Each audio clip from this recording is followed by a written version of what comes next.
Okay then. Well, let's start doing this, and then everything. Hello, everybody. Hello in the live chat. Hello, all of that. I'm gonna be looking over to the right all the time tonight. I hope you're well. Hello. Welcome back to some more early morning barking, talking about BPD and MPD by somebody that has both, coming to you live, so I can swear and do all kinds of things wrong on this. This should be interesting, shouldn't it? I've got some things lined up to talk about, some things people have asked me to talk about, and I'm open to suggestion if there's anything you want to talk about in the chat tonight or anything like that. Send me a super chat. Join the Discord. I can see all of this stuff. Hi, everybody watching live. Let's talk about some BPD and MPD by me. I've got a couple of things lined up. I'm actually trying to think first of all if there are any sort of channel update things I want to do. There's nothing, is there? Watch the channel, go to Patreon, that kind of thing. Hello to Patreon, by the way. How's the sound? Is everything good? Is everything working fine? Everything should be perfect. Everything looks good in the chat room. Hi, Ed. And hi, everybody else. It's nice to see you. So, I'd been asked to talk about some favorite person stuff. So I'll talk about some favorite person stuff because that stuff is somewhat ongoing and difficult for a lot of people to deal with. Right, this is the thing with the live stream is that I'm just going to be clicking stuff while we're talking and while we're doing stuff. So it is what it is. BPD favorite person stuff. I've done Bing searches for tonight, by the way, so I'll see what these are like. Borderline personality disorder. I some of these caught my eye. When you do a Bing search for things, you get this stuff. All the common, doesn't require lab testing or imaging, treatable by a medical professional, can last several years or be lifelong. Yeah, it's great. And then they've got the medication section here. I've had 3 of these, I think. I think I've had fluoxetine, sertraline, and fluvoxamine. Fluvoxamine. God, I love chemical names. They're brilliant, aren't they? And so irritating. But I found this article, which was 16 signs with borderline personality disorder. People, read words, Richard. 16 signs with people. Oh, 16 signs people with borderline personality disorder knew they had a favorite person.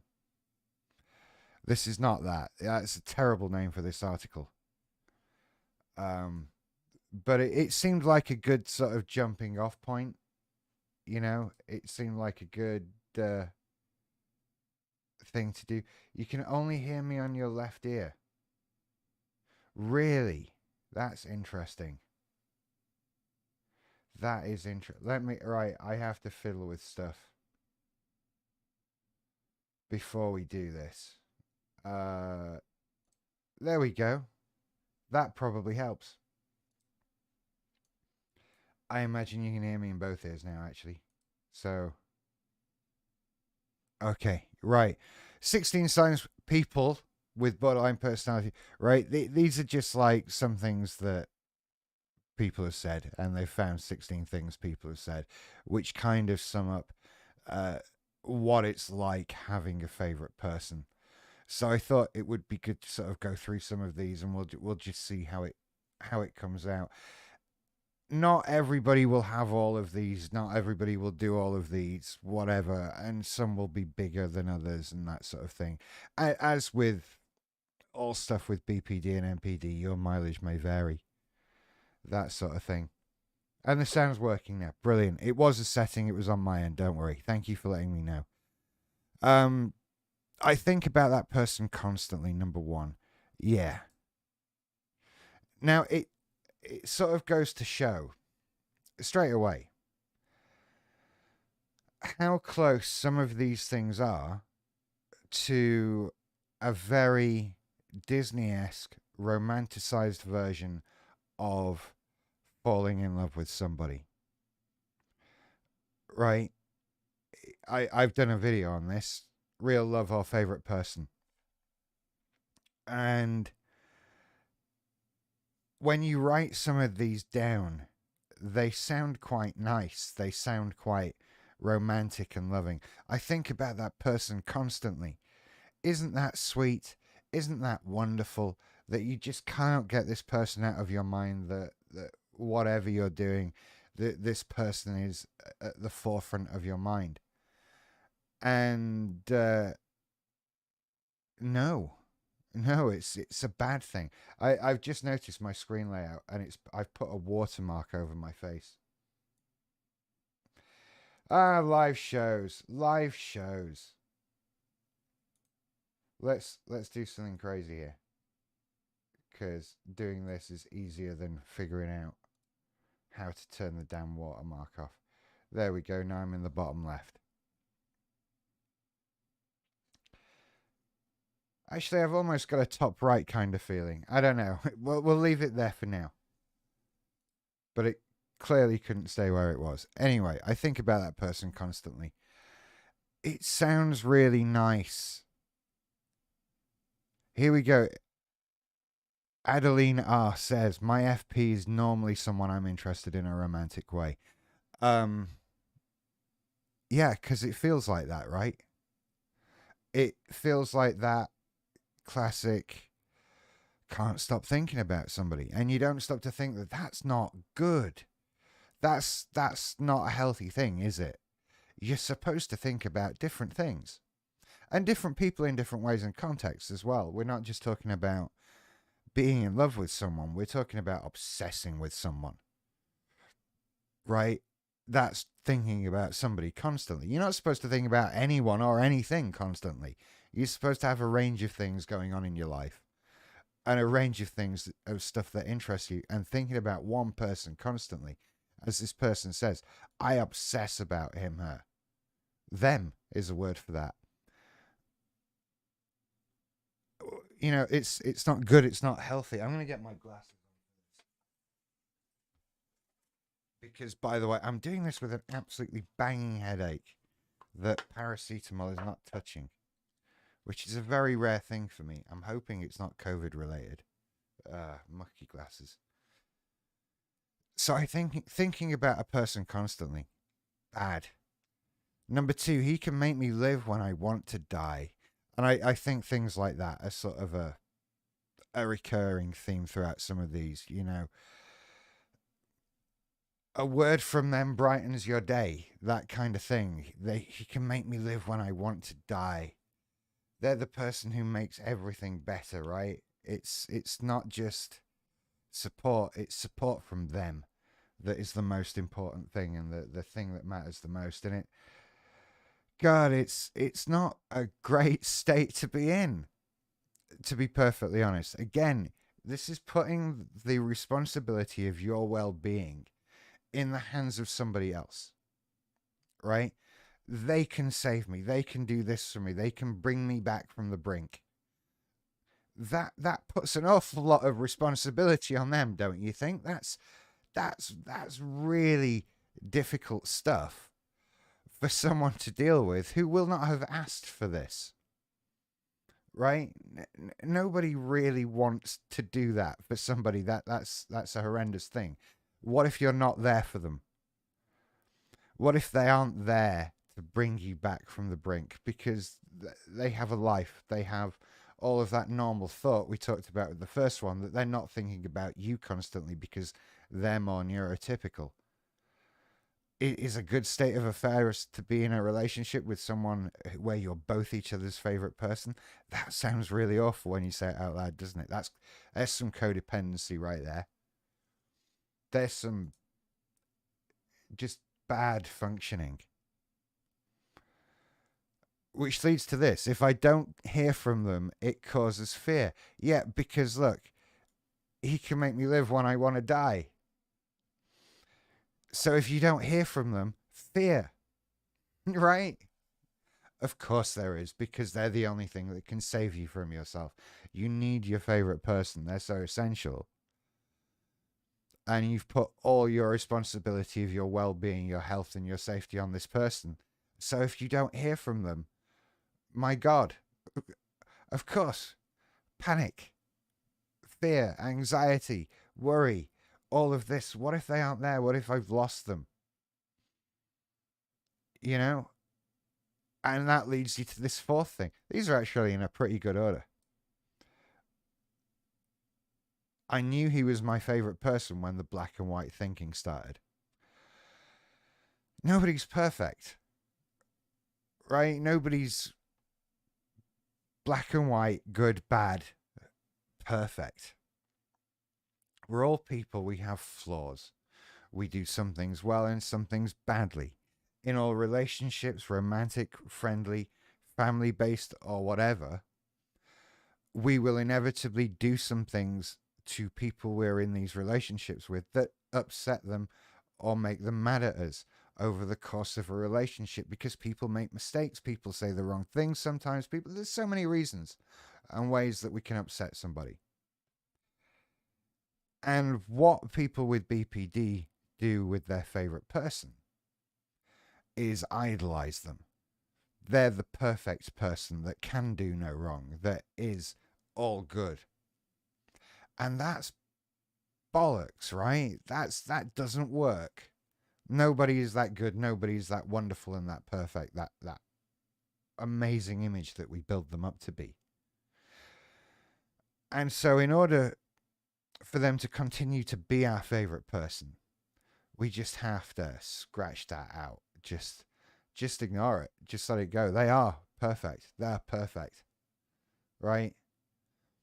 Doesn't matter about all these things they might do that upset us, that causes pain, that causes problems. And there might be, look, depending on who you've got as your favorite person and who they are and what your relationship is like with them, there might be an awful lot of stuff that you're ignoring.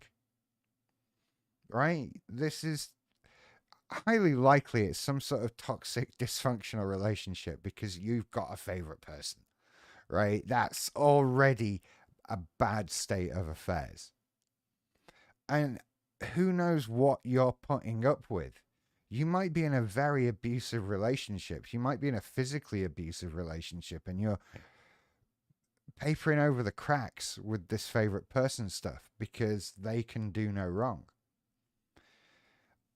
And that can also have a reverse effect if you split on them. Because someone who goes from being all good goes to being all bad. And when we split on someone, when we split on anything, it is an almost immediate thing in the blink of an eye. Oh, I hate you now.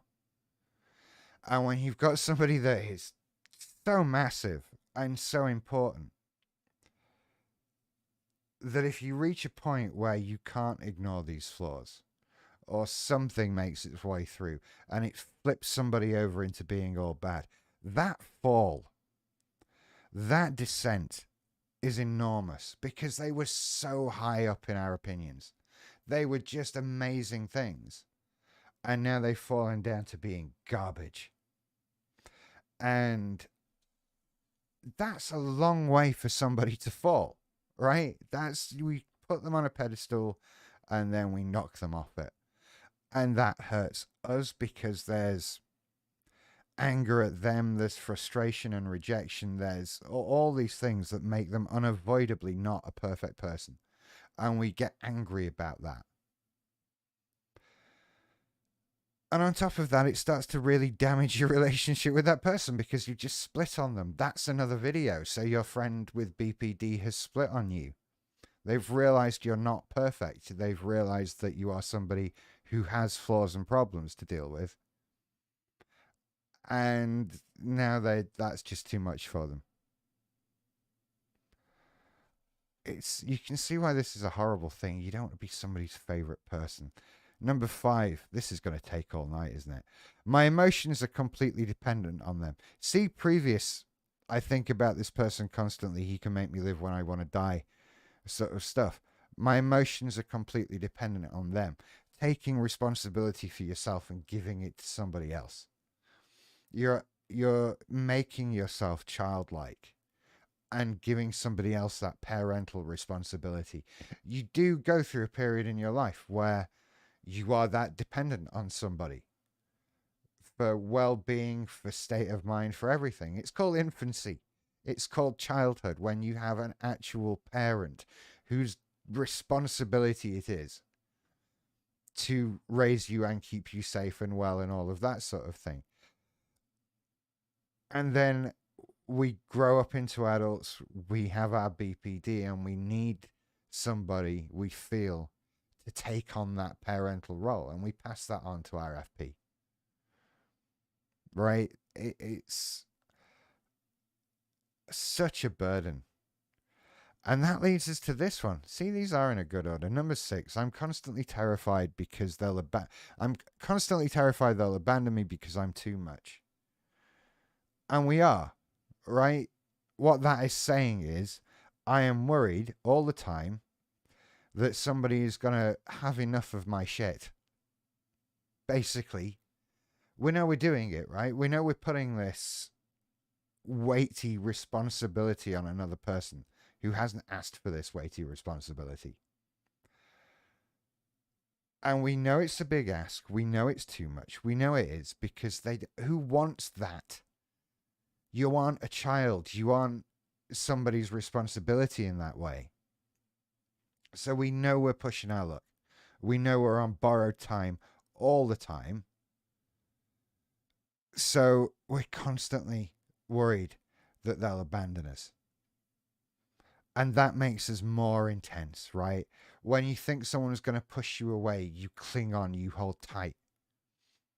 And the more you think they're going to push you away, the more tightly you hold on. And that makes somebody want to scrape you off even more.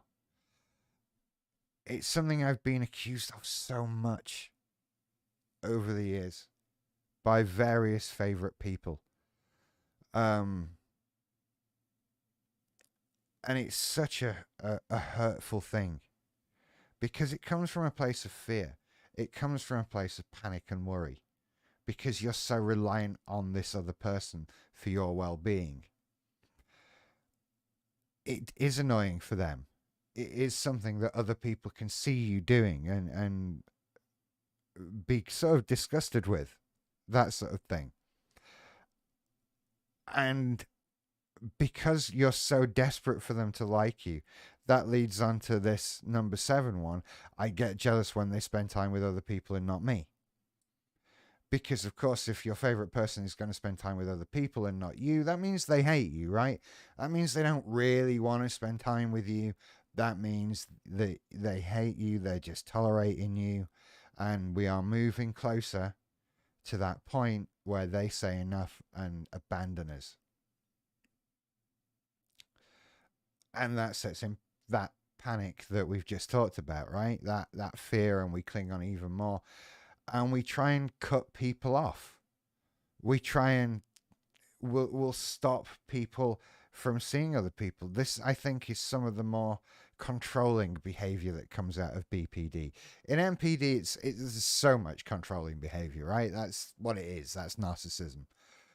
But in BPD, it's much more fear, panic based, much more sadness based.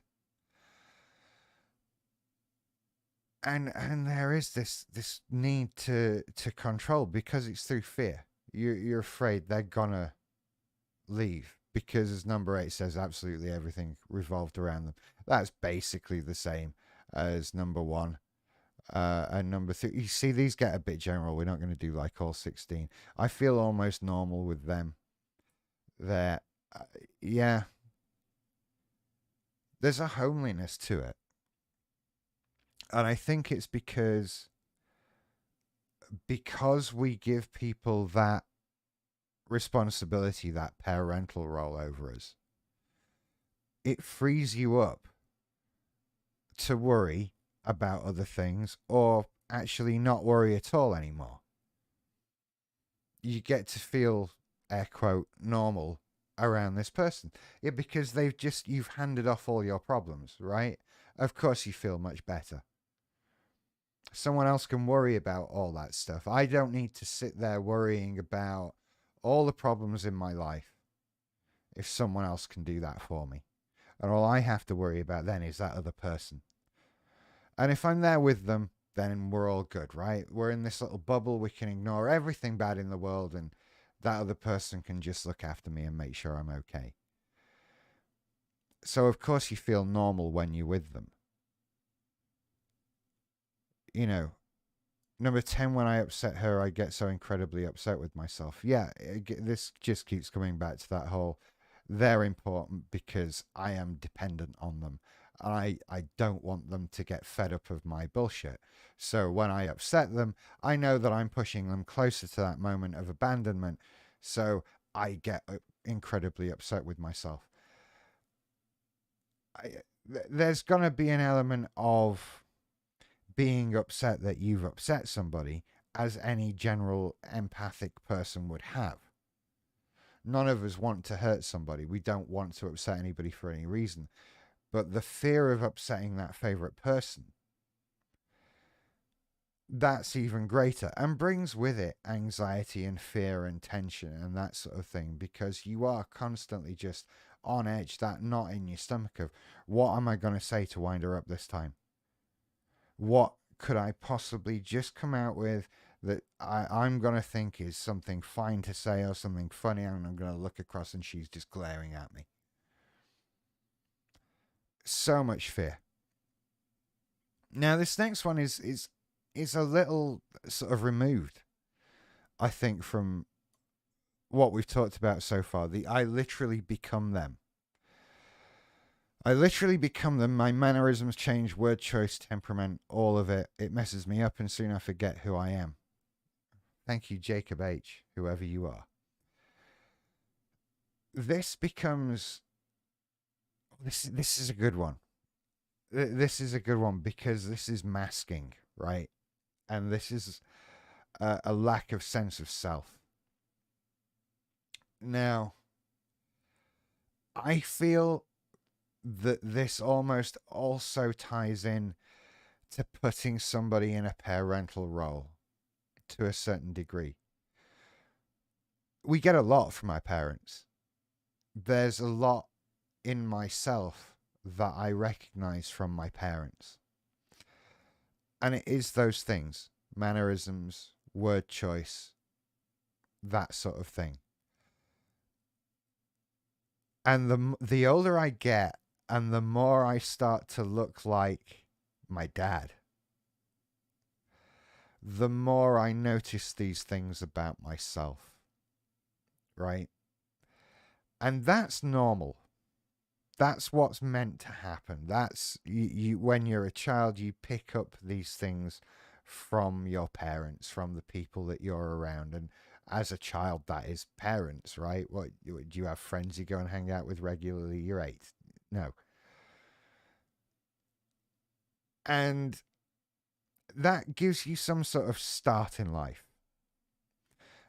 And then you build the rest up as you experience your life and your life's events, the adventures that you have, the people that you meet, the things that you do shape you as a person, shape your personality, the way you react to things, your opinions about things, all of this stuff.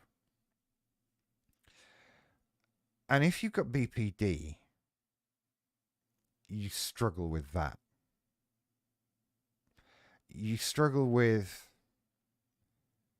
not necessarily doing stuff, although that can be difficult because you might have trouble feeling positive about stuff, so you struggle to do stuff. But assuming that you're managing to do stuff, I've always felt like holding on to that feeling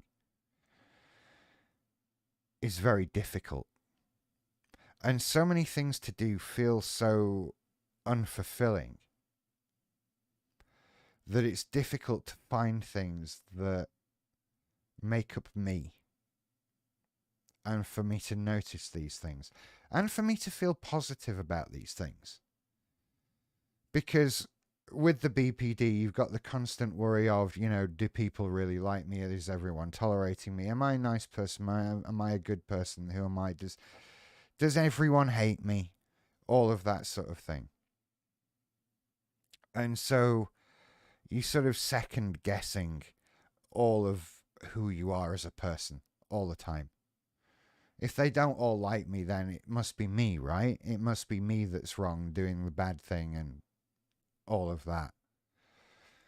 So when you have a favorite person who is amazing and fantastic, that person on the pedestal, to mask them, to copy them, to absorb their personality and their mannerisms and their way of being and word choice and speech patterns and all of that sort of thing, to idolize that person, that's so easy to do.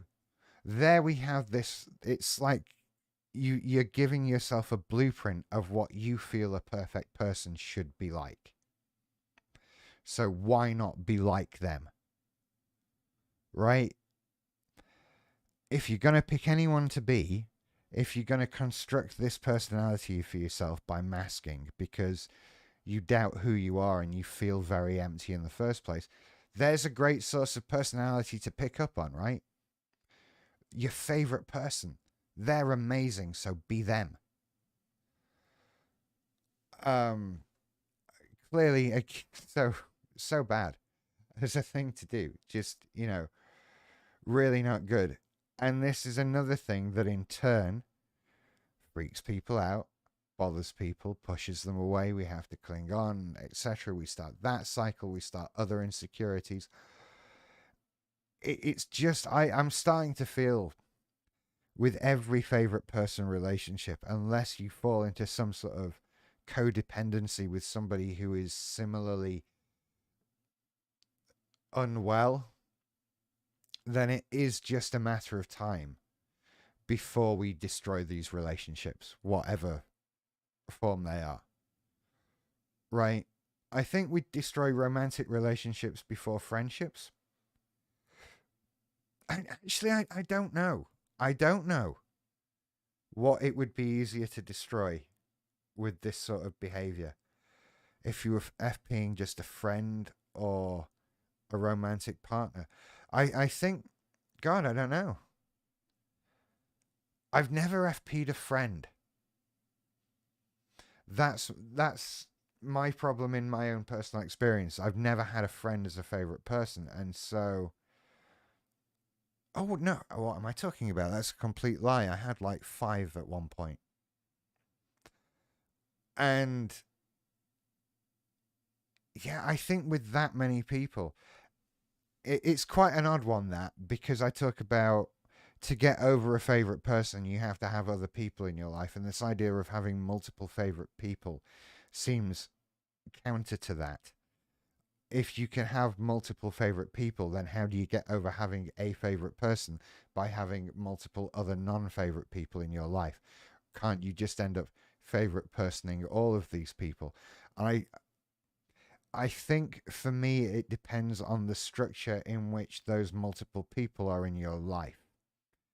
So, in my case, back when that was going on, I'm not talking about multiple people who were all completely separated from each other. It was multiple people who were all living with me. And so it's not like I had a favorite person, it was like a kind of favorite group kind of thing. And there was no one beyond that group that could really break through for me and become a part of that. That took a lot longer to happen. Uh, and so while I am aware that those people went through some stuff dealing with me and living with me and putting up with me, it still was sort of spread out between all these people. And so it must have been sort of diluted down at least a little bit between them. It must have been. It wasn't such an intense pressure on any single one of them. Huh. But anyway, number 12, I feel safe around them. That's pretty much the same as I feel almost normal with them. So, okay.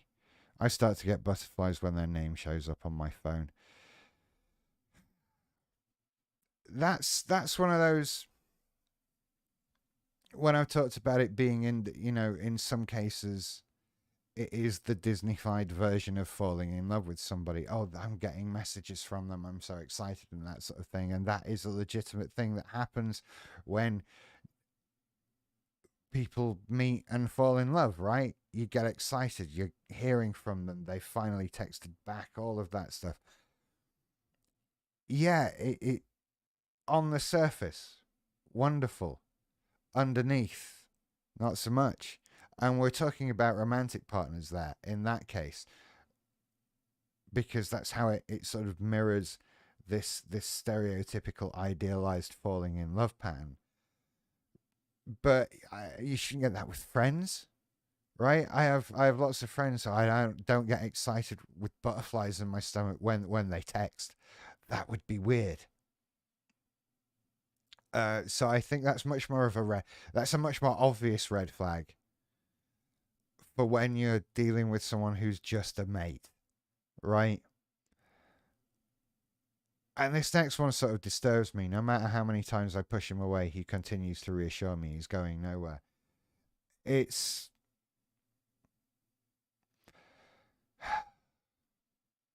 it's really miserable. That's and the way this person's put it, no matter how many times I push him away, pull myself away, beg him not to leave me, he continues to reassure me he's going nowhere and tries his best to keep up with my ever changing moods. He's my super bestie, says Libby S. Libby S, you are treating this guy like crap and getting away with it and calling somebody your super bestie because they're putting up with that. They're putting up with you splitting on them, coming back, splitting on them, coming back, worrying about them not being near you, worrying about them going away, begging them not to leave you, and all of that, doing all of those things that we've just talked about. And then having the nerve, he's my super best friend because that's what best friends do. They put up with this. I don't agree with you there, Luby. I don't agree with you. I think what best friends do is try not to put their other best friends through that stuff rather than deciding that that's just how your relationship is. That's what this sounds like. Libby's just decided, oh, I can treat this guy like this and he won't do anything because he's my super bestie. You're doing his head in, Libby. I don't know what to tell you. Stop it. Get help. Get treatment. Get some other friends. An unanswered text or call from them makes it feel like my whole world is crumbling down. Again, we're coming back to that. They're not available. They're not there. They're doing anything else other than looking after me, which is just mental and all of that sort of thing. And it's just, ah, of course it does that. And finally, number 16, just by seeing that person, there is a little bit of light. It's that same thing. It's that, I feel safe around them. I feel almost normal with them. It's that there they are. I can relax. Please take this responsibility of my worries and things away from me and just be my mum or my dad and hug me and tell me everything's going to be okay. Maybe everything's not going to be okay. I don't know. It's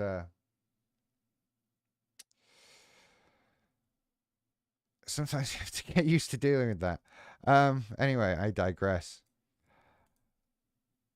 I may be having a dark day, and just by seeing that person, there is a little bit of light. Also, I feel free to be myself around my FP. I can express how I feel and not be judged. That person has taken the time to understand my mental illness and how to help me feel better. That may be the case, and in which case, that person is a very good friend or partner or whatever. You are very lucky to have somebody in your life who has taken the time to understand your mental illness and how to help you deal with it. That's a very special friend. But that doesn't mean that favorite person is providing you with something that is unique to them. You've got some understanding. This other one, I can express how I feel and not be judged.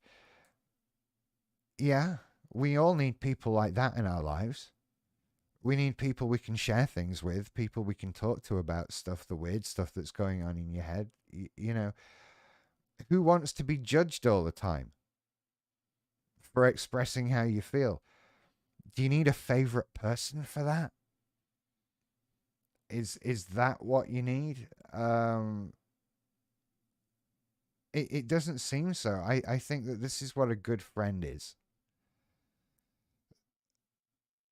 And glory G, if you have somebody in your life like that, that is amazing. That is a very lucky thing to have found. But hey, just by seeing that person, there is a little bit of light. And this again starts to feel like the Disney-esque falling in love with somebody. You know that feeling of when you've gone to meet that special somebody and they appear from around the corner or walking up the ramp from the train station, and you just have that big grin on your face, that feeling because they're there. And that is a legitimate thing. That's fine to feel like that about somebody that you're in love with or falling in love with, whatever. Even friends with, I suppose. But to feel like you need it like that, like it's essential, like it's one thing and perhaps the only thing that can bring light to that dark day. You're moving the responsibility. You're just giving somebody a big old bag of responsibility merch idea and asking them to look after it for you. And all of this adds up to something I read not so long ago when I was going through a lot of FP stuff myself. Do for yourself what you feel your favorite person does for you. That's that's ultimately what you need to do. There are all these insecurities, all these fears and worries that we're putting on our bag of responsibility and handing off. And those aren't somebody else's responsibilities. They are ours. They're our own things to deal with. It is our own baggage, right? And we have to deal with that. We have to do for us what we want our favorite person to do for us. I hate to say this, I really do.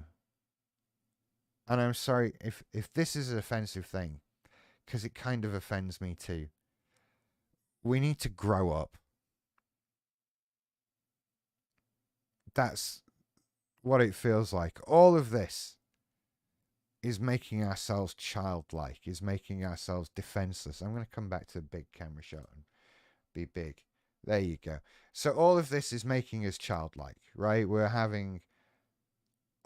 making someone else our parent. And we need to be that for ourselves. That's your natural growth pattern, right? Growing up from childhood, leaving that behind and taking responsibility for yourself in whatever form that takes, in whatever society you grew up in. And I feel like this BPD holds that back.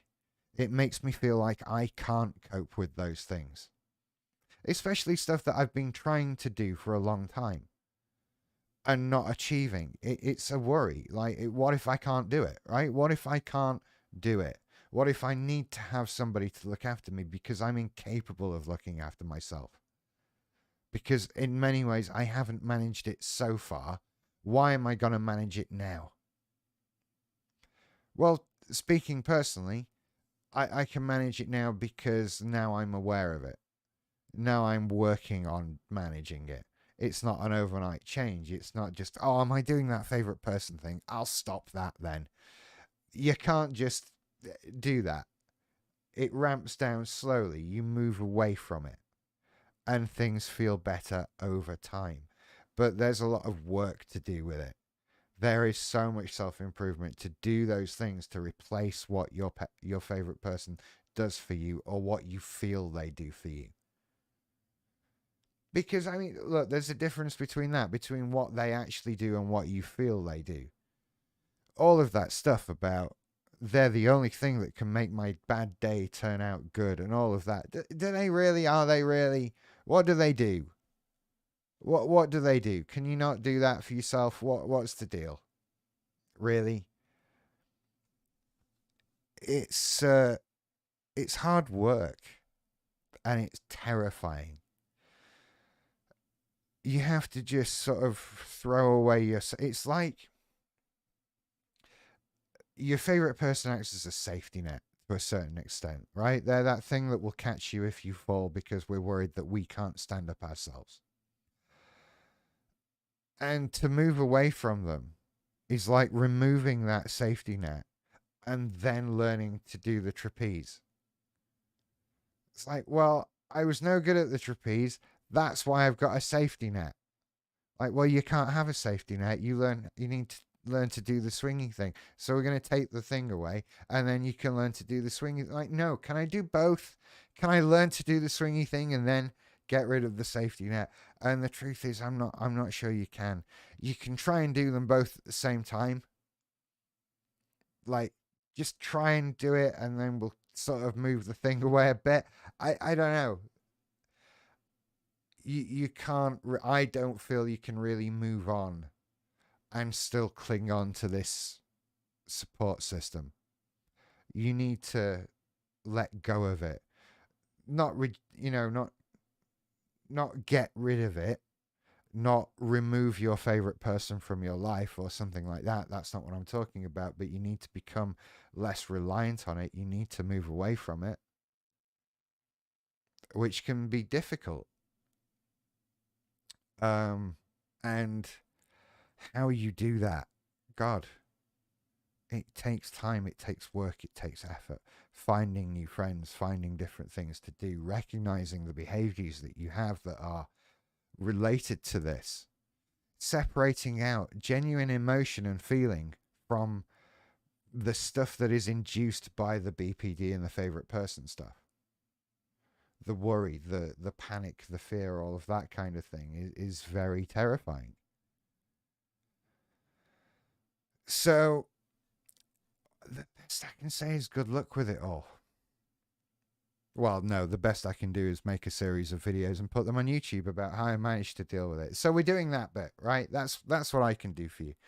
But the rest you have to do for yourself. There is no magic answer, and it's not easy or quick or fun or anything like that. It's hard work.